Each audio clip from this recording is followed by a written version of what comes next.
to another beer time. I hope you're having a great Monday evening. I know, it's a stretch. It was a joke. Anyway, today we got White Russian Stout with coffee, vanilla added, nitro from Left Hand. Very interesting beer. We like nitros here quite a bit. Had to pick it up. White stouts are always incredibly interesting. Hear that sizzle. Yeah, I still have trouble wrapping my head around white stouts. Everything about them are just a bit interesting.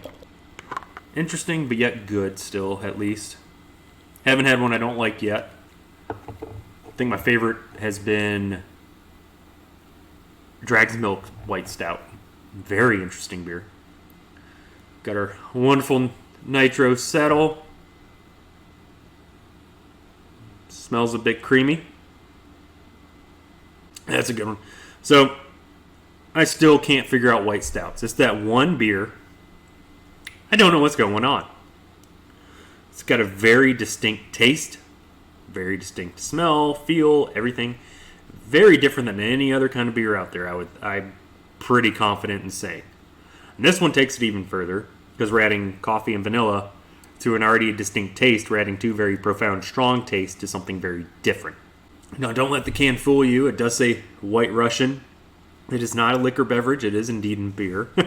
So keep that in mind. It's also got the old reference to the dude.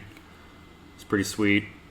It's an 8.9 ABV and 20 IBU, which is weird they list that on a white stout, but they have for us. Barley, oats, lactose, coffee, hops, vanilla, and yeast. You know, this kind of the usual, but boy, is it good. It is the definition of smooth. And what we said, 8.9? It doesn't taste like 8.9. I mean, this truly tastes like a casual, like 4.8 drinker. Like, this is not a 9.0 beer.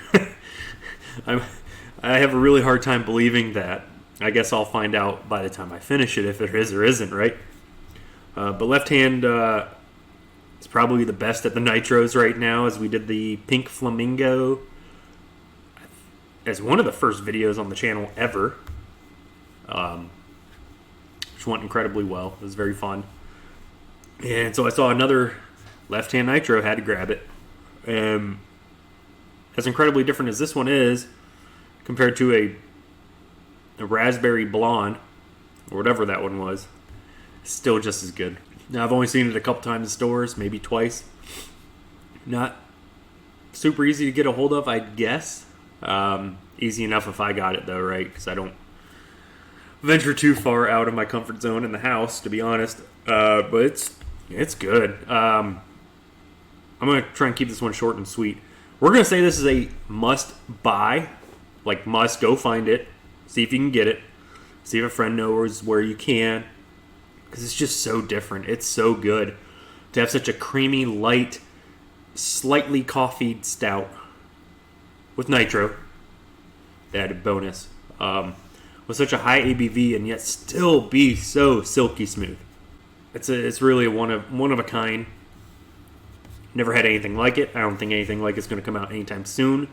Especially with an ABV this high, that tastes this subtle, this gentle, delicate. Now, I don't think there's enough coffee flavor.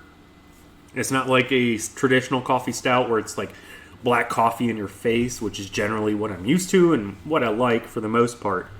This definitely is more balanced between the coffee and vanilla with already a white stout, which it may not be the best term, but it has this really earthy, like nutty vibe and taste to it.